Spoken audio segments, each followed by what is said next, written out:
Hürmetli vatandaş, bugünkü leksiyalarımızı başlayımız. Leksiya dersinde qaçırız, Washington'dan sözləyimiz. Bugünkü ıslaq 2025 yıl 5. ayının 20. günü. Haftaga seyşembe şunam ya. Haftaga seyşembe. Bir günü soğuk, bir günü sık. Bir günü karanlık, bir günü yoruk degендek tabiat. Asıl tabiatın hareketi var mı? Bugün bir aptal pişkay dep çıktı vatandaşım. Bugünkü vaziyet nime deyimiz deseniz, birinci cümle, mesela Reis Xi Jinping'in en işençlik adamı yüzü özsürgen mesela, Harbiy Merkezi Komitesi'nin siyasi komisarı derecelik emeldarı, harbiy emeldarı He Hong Jun. Bu Beijing'de 301. harbiyle yakali kadrla doktorxanasında biri yüzünü öldürüp oldu dedi. Yani biri şeyde kesel bilen öldü dedi. Qaysin rast, qaysin yalğan ikili koyup duraylı bir yerde. Eğer o öldürüp alğan baş kim tarafından mecburlandı? Jiang Yuxia mı ya ki Xi Jinping yüzü mü? Bunun için bilgili olmaydı. Andın bugün hazır Shaolin maliyesi ne mi dedi? Bir cümle. Zhongnanhai'de gümürlüş yani gümürlüş yüzbeliydi. Bugün Çin Pokong nim dedi.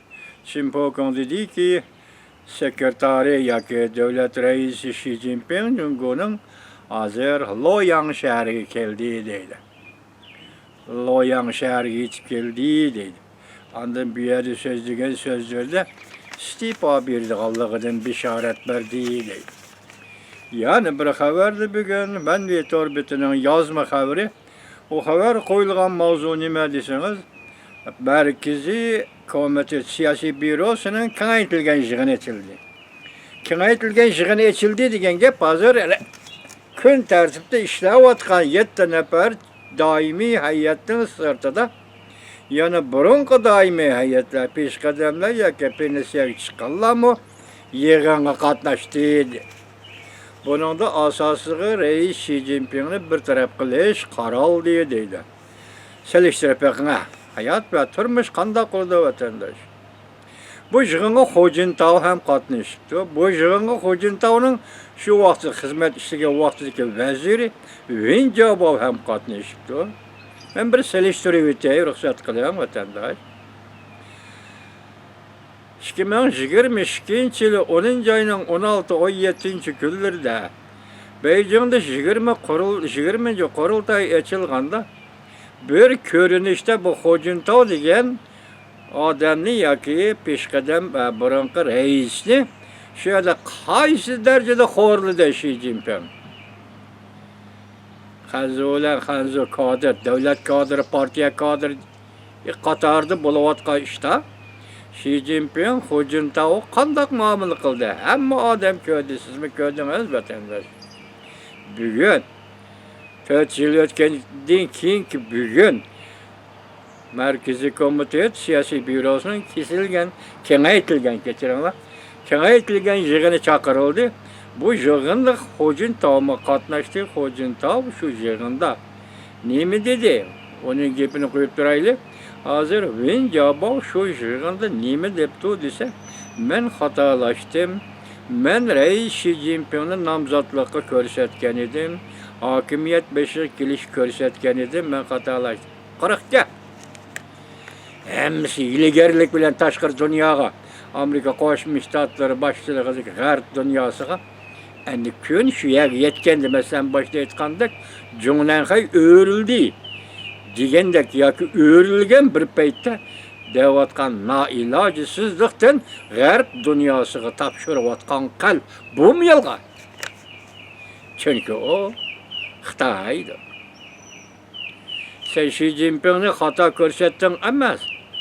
Fakat Uygur'unu bastırış için Xi Jinping'nin siyasi taxt gelip çıktı. Başkalar ihtimal cüret kılıdı ya ki kılalmaydı.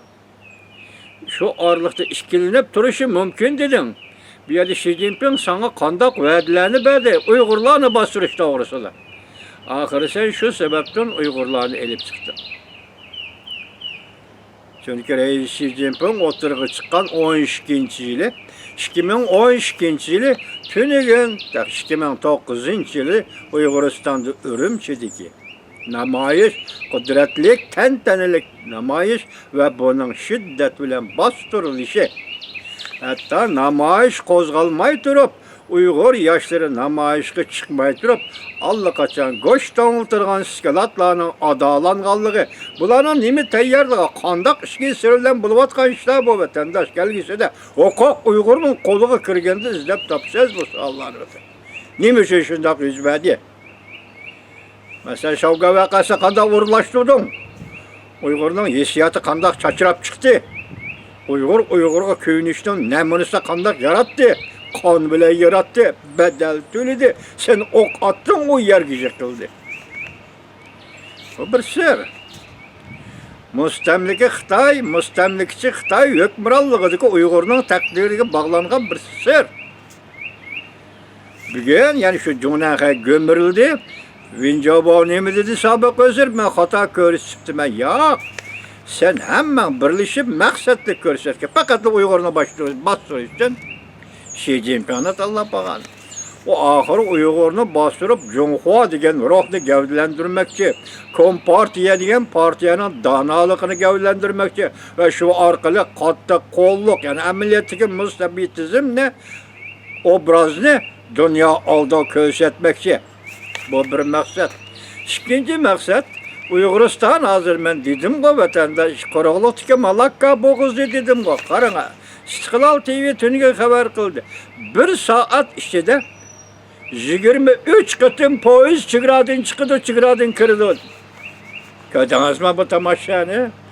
Dünyanın katnaş merkezi, katnaş gözüge aylandı Uyguristan vatandaş. Ben ne dedim? Uyguristan Avrupa taş yolu, tümür yolu idi. Aralıkta toktap kaldı çünkü Rusya sınap baktı, çekip baktı çünkü Çünkü bu yol Rusya arkalık Avrupa'ya çıkıdığan yol idi. Şu aralıkta çünkü nemiş kılıp baktı, Kırgızistan, Taşkent arkalık İran ve İran'da Türkiye arkalık Avrupa'ya kırdığan yolunu açımın, pul hecdeymen de bak, yani yok aldık, tügüdü o. Çünkü Kompartiyası 60-70 yılda kurup çıkan tümür yolunu bugün Reis Xi Jinping yani pulkajlap 6-7 gün içinde Türkiye, İran arkalık Avrupa'ya çıktığı şu an vatandaş yok. O bir popuzda bir xiyalperestlik, yoki bir yolg'onchilik, bir dabdabichilik, kishilar ko'rishib otgan o'zidan bir xil qiyofat vatandaş, o mümkün emas ku. Bugün Rusya koyu ve tüyüzleri bu tümür yol hazır. İstiklal TV anlattı. 1 saat 23 kıtım. Kaltı katnaşka bu vatandaş. Esnede deslepti tümür yol Uyguristan'dan Kazakistan'a kirgende mesela. Nimeti? Alatav eğzi bile Uyguristan'a kirgende. Çıgra içinde Rusya taraf poizin çakını almıştırıp 8 saat, 9 saat saklaydı vatandaş. Hazır kandak yapı 1 saatte 23 poiz katlanıp çıktı diyen gap. O vaxtda Rusya'nın tömür yolu bilen Cungo'nun tömür yolu okşaş relis, okşaş kenglik ki uğurlaştırıldı mı? Bunu biz bilmeyimiz vatandaş. Vatandaki Uygurlar bilişi mümkün. Vatandaş. Hani şundak bugün gibimiz nimeti? 3 adam şundak dedi, dep oldu, ömrü dep oldu, hazır kengaytilgen jığın onu koyup duraylı. Yani tuyuksuz bir haber geldi bir şey çıkışımda. Dongvin deydiğen bir adam payda oldu, bu üzüm Mongol iken vatandaş. Mongol adam iken yakında payda oldu çet elde. Hazır ökçüsü, siyasi ökçüsü aylandı. Onun bir şirketim sözünü anladım, anlamayı keyin taşlıp ettim. Sebebi nime dersiniz, Balkaş Gölü için Cungu zeminiydi. Manjuriya'da la zemin, bu siyançı ökçüsü emesken bu Mongol. Çingiz'den pakadan bağlan Mongol olurdu onda. Neymiş ki çıgıra Balkaş'ın falan yer Cungu'nun. Neymiş ki şarkı şimaldı Manjuriya Cungu'nun bulduğun kaydı var ama. Fakat kurallık zoru vallık öyle yüzünün kılvağın gep. Esa kaydı diyorsun, bu içi bu zeminler Cungu'nun zemini emez vatandaş. Şu Dongvin bugün yani nime deydi, mındak deydi. Kırıp anlayayım vatandaş. Beyin Tüven'in siyasi komiseri. Uyguristan'da, Şinjan, Uygur Abdunum rayonunda kurulgan Beyin Tüven'in siyasi komiseri. İsmini yazmap lazım. Mavzunu elip çıktım sizge. Uygurlarını bastırışta köy çıkarmaganlığı üçün yakında ölüm cezası verildi deydi. Yakında mı veya ki bu konu haber mi veya ki yeni haber. Çizda bugün 2 saat ilgiri haberinin mezbunu kaçan. Burun yüz bergen haber mi ya ki yakında yüz bergen haber mi? Ben bunu kirip anlayayım. Uygurlarını bastırışta köy çıkarmagan Beyin Tüven'in siyasi komiseri ölüm cezası verildi. Hazır görüyorsunuz, biz ettik Uyguristan'daki vaziyetini 12. günü, 13. günü, 14. günü. Endi hazır tüngen istiqlal seviyeni gipini alsak, Orokçepek mahkemesi kurgan edik, uyede hazır muzeyi açtık, o açtık. Ona diken qarab turgan kızık bir iş varken 4. ayının 20. günü Şinjan San'at Medeniyet Körgezmesi yaki nemi deyimiz? San'at Medeniyet Bayramı deydigan. Bunun vakit çıkaranmayatımı bu doğruda toxtalish qilib bayramı deydigan bir sahne. Onun riyosatchisi Uyghur kız ekan, nima dedi? Dilnur Bakri dedi. Dilnur Bakri dedi.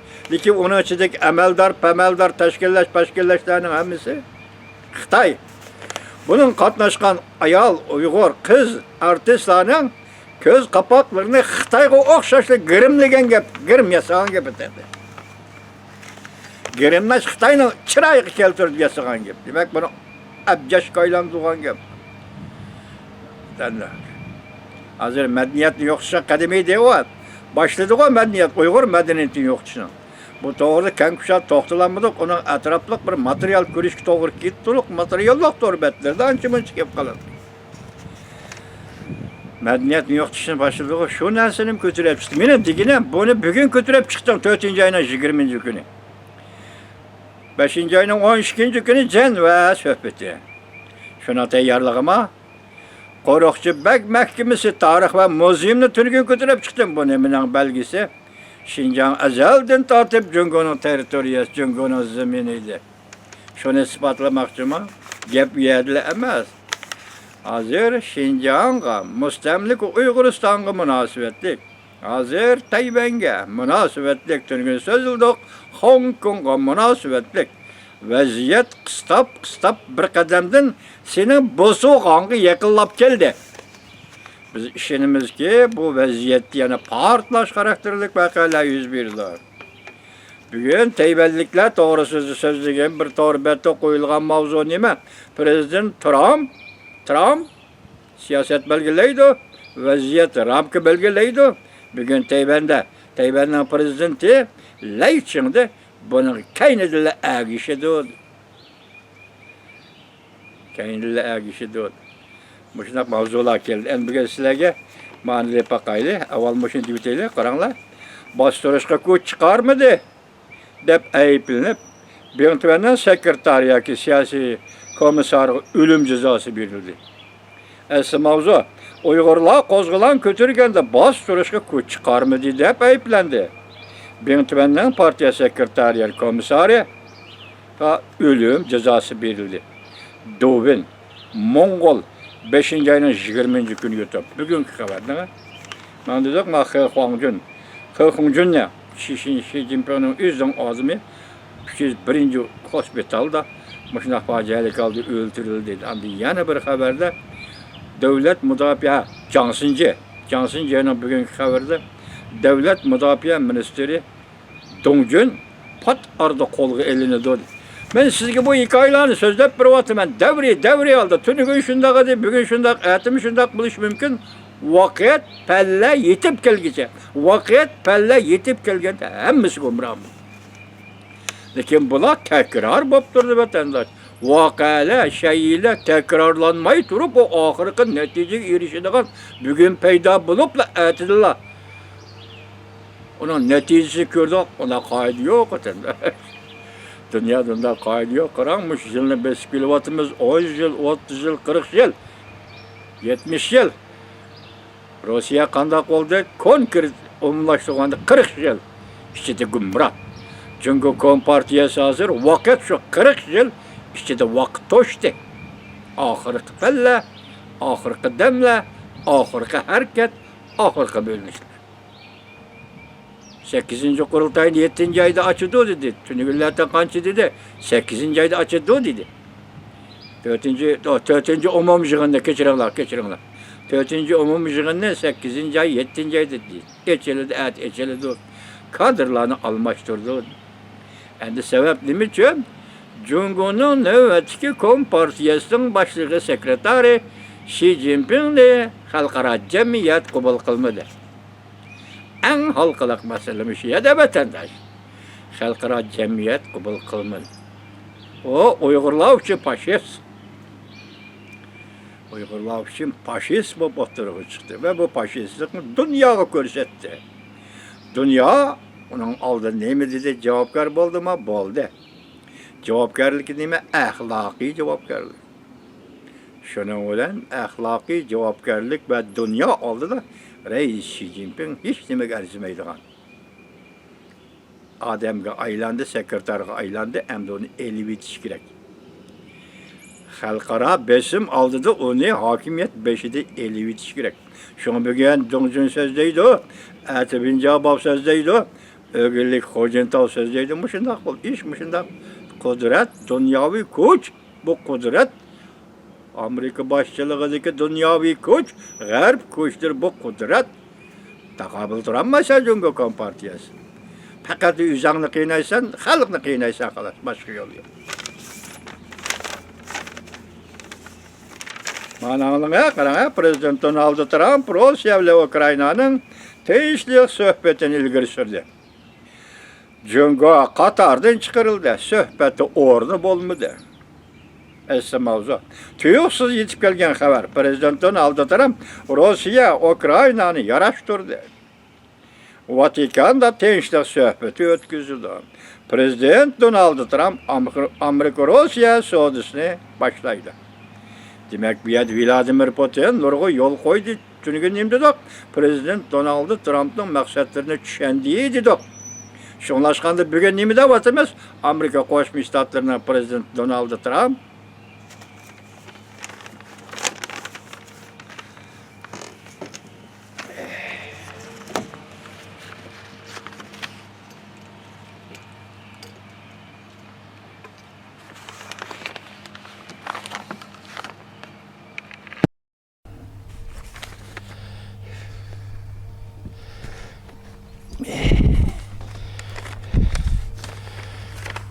kameraga mikrofonni ulmay keptimi vatandoshim.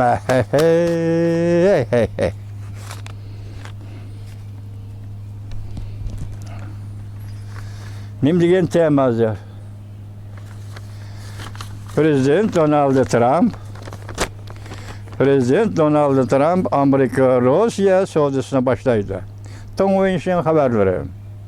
5-oyning 20-kuni YouTube vatandosh. Xi Jinping hakimiyet çak-çakidan bösildi. Peng Liyuan'ның harbiy huquq elib tashlandi. Xi Jinping'ning ayoli Peng Liyuan esa harbiy odam.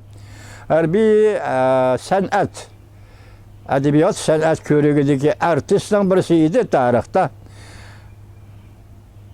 Shu huquqda nima daraja bu? General darajalikmi, nima darajalik uni qilolmaydi. Bu qatim Reis Xi Jinping'ning ayoli Peng Liyuan'ning barliq harbiy ishlar, harbiy soatiga barliq huquq elib tashlandi.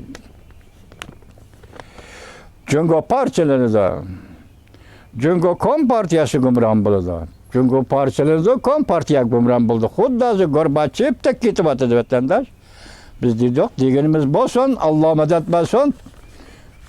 Rossiya Yevropada Gorbachev, Osiyada Shibachev vatandosh. Yerlik hokimiyatlar harbiy mol-mulk to'plab mustaqil bo'lishga kirishdi. Shavli maliyasi 5-oyning 20-kuni YouTube. Yana bir xabar.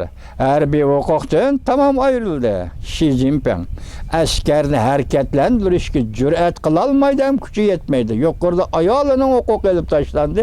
Endi tuvanda Xi Jinpingning huquqi elib tashlandi. askar yo'tkashga amal qilolmaydi. Shi Zinpinning keyingi davri davlat munqariz bo'lishdan qo'rqishga boshladi. Askarni harakatga keltirgan hamon davlatga qo'shiliblar. Shu hamon gumron bo'ldi. Bütün acizlik oshkor bo'ldi. Askariy qismlarning acizligi oshkor.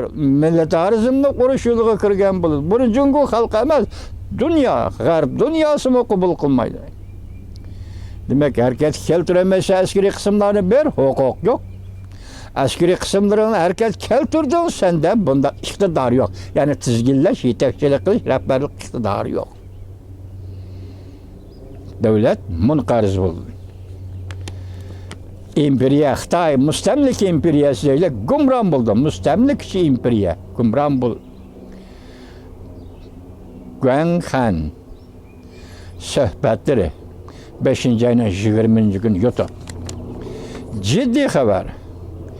Tayvanning prezidenti hokimiyat yurgizishi 1 yil to'lgan kunlarda suhbatga yoshirilgan maxfiyatlik. Amerika yangi Tayvan diplomatik munosabat o'rnatish manzurasi. Jungo Kompartiyasi janva suhbati xiloflik qildi mana. Qancha tunga 13 kun, 8 kun ichida xiloflik qildi. Amerika Moliya ministri Jungodan ayrilib ketishdan bishorat berdi. Prezident Trump har qanday chog'da Tayvan bilan diplomatik munosabat o'rnatish mumkin e'lon qildi. Lavrnes, Twitter 5-ayning 20-kun. Bu yerda janva suhbati xiloflik qildi deganda Jungo yaqinda 75% tamoyilni bajardi. Ya'ni Amerika tovarlarini Beijingda Jungoga to'kma qilib setish sababidan Jungo Amerikaning tovarlariga 75% tamoyilni bajarib qo'yganligini e'lon qildi.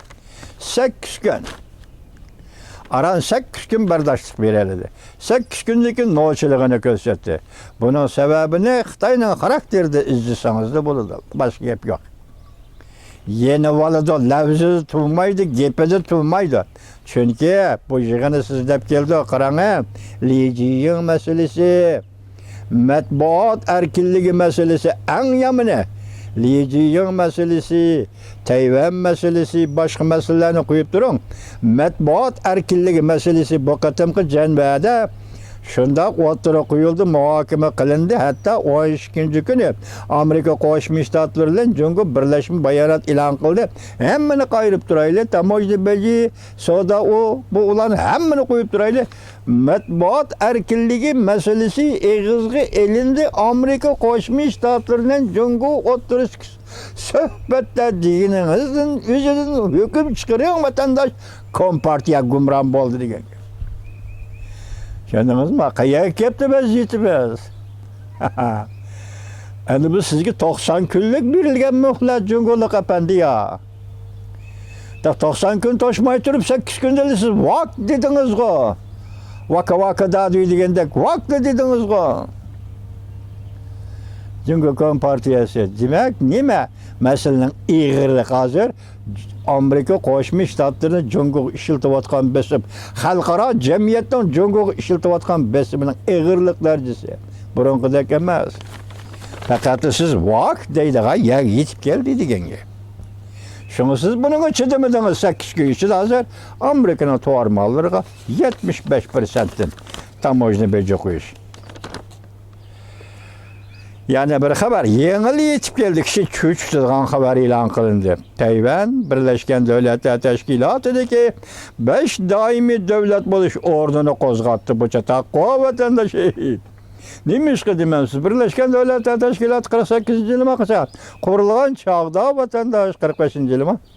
Qurilgan chog'da bu Birlashgan Davlatlar Tashkilotini qurgan va shundaqla 5 doimiy hay'atning biri bo'lib hisoblangani hozir Tayvanda Xlavotgan Gomindan partiyasi vatandosh. Agar mushoirlikda Laychingda yakka Tayvanning siyosat yo'lida o'zgarish bo'lsa, masalan Tayvan e'tirof qilinadigan bo'lsa, vaqtida bu e'tirof qilish masalasi emas, Tayvan darhol 5 davlat hay'atligidagi bexatarlik komitetiga qaytib kelish kerak, qoida bo'yicha vatandosh. Asl keltirish deb ataladi. Bu yerdan Jungo Kompartiyasi qo'g'lab chiqarilish kerak-da. Vaqtining bo'ldi-cha. Xudo bilsin. Xudo Allah Prezident Donald Trump ko'chada qiladi. Asli mavzu qarab turadi. Ko'pchilik kichkina asli mavzu. Tayvan Birlashgan Davlatlar Tashkiloti titratdi. Chet elliklarning nazardagi 2025-yildagi Tayvanning g'ururi. Buni yozuvchilar dunyodan Tayvanga nazar video film. Tayvanning o'zining video filmi. 5-oyning 20-kuni YouTube. Hu Jintao tuyuqsiz paydo bo'ldi. Yana bir xabar. Siyosiy byuroning kengaytirilgan yig'ini boshi deb bo'ldi. 5-oyning 20-kuni Jungoga nazar orbiti. Bevosita anglitish, savdo tijorat orqali Vladimir Putinni tinchlantirdi. Yevropa, O'rta Sharq, Janubiy Osiyo o'rinlashtirishlar g'alaba qildi. Mundaq deyli, bevosita anglitish, Prezident Donald Trump savdo tijorat orqali Vladimir Putinni tinchlantirdi. Chunki suhbatga o'tiramiz dedi-ku, shundan keyin Prezident Donald Trump Rossiya bilan bo'lgan suhbatni yo'l qo'ydigan bo'ldi. Yevropa, O'rta Sharq, Janubiy Osiyo o'rinlashtirishlari Prezident Donald Trumpning 4 oy ichida hammasi g'alaba qildi. O'rta Sharq, Yevropa, Janubiy Osiyo, hatto Sharq Janubiy Osiyo ham shuning ichida deydi. Shimoliy Osiyo ham shuning ichida. Çavuşan meselesi yaqinda qo'zg'atilishi mumkin vatanda. Hammasi g'alaba qildi. Prezident Donald Trumpning 4 oy ichidagi siyosatlarining hammasi g'alaba qildi. Prezident Donald Trump hamda butun diqqatini va zehnini ishga solib, Tinch okean ishlarini bartaraf qildi. Ala, shahrini. Endi bunday deymiz vatandosh, endi ala shahrini deymiz. Yuqorqi 4 oylik ishda ishlandi Rossiya Amerika savdo tijoratdan boshlandi normal munosabat. Endi gap endi Tinch okean rayonidagi ishlar nima? Prezident Donald Trump zehnini va kuchini ishga solib bu masalani bartaraf qilish kerak. Shuning ichida Hong Kong masalasi, shuning ichida Tayvan masalasi, shuning ichida Tibet masalasi, shuning ichida mustamlika Uyg'uriston masalasi bo'lishi kerak. Prezidentimiz Donald Trump. Convention dedik. Yangidan chiqdi, siz göre ayol deganni tanishtirdim-ku sizga. Shuni xabari. Yana bir xabar. Jungo Kompartiyasi Tayvanga hujum qilishning eng oxirgi tayyorligini qilib bo'ldi. Sabdoshlarining oshkorlashicha Prezident Vladimir Putin Tayvanga hujum qilishning vaqt jadvalini Jungo tarafga ko'rsatib berganmish.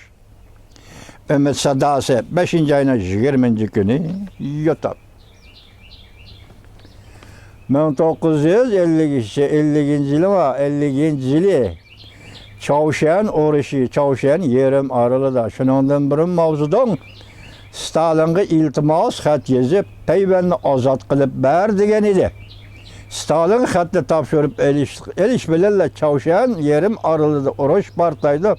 Çavuşanga askar chiqar dedi vatandosh. Mavzudan shuning degini bo'yicha ajoyib o'xshashi tarixi. Agar mushu abzasli fikr rost bo'lsa, bugun Prezident Vladimir Putin Rossiya Federatsiyasi Tayvanga hujum qilishning vaqt o'rinlashtirishidan derak va bishorat berdi desangiz, Stalin mavzudan bishorat bergandek, bugun Prezident Vladimir Putin Xi Jinpingga bishorat berdi.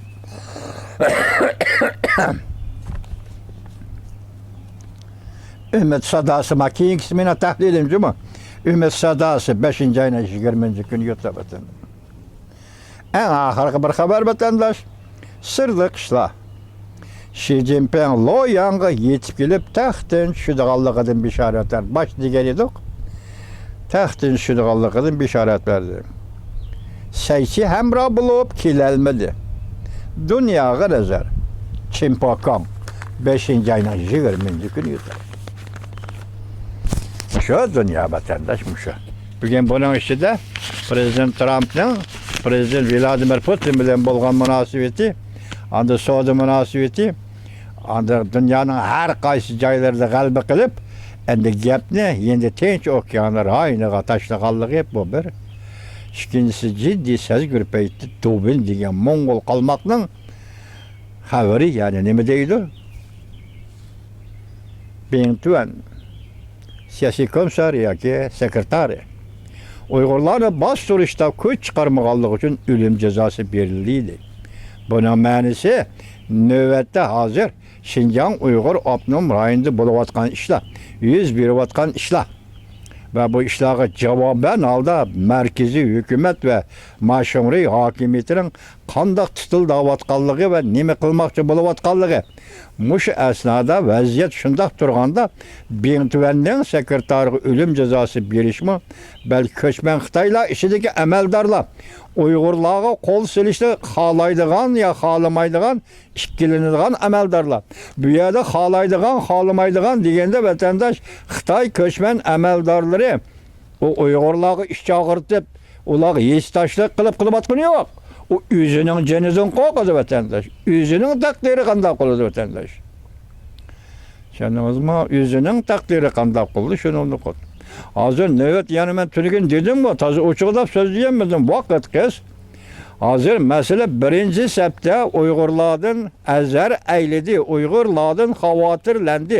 Lekin jazo lageri qurib, Uyg'urlarning sarxillarni Uyg'urlarning büyüklerini türmegi jazo lageriga qamida qaraganda Jungo Kompartiyasi Uyg'urlardan xotirjam.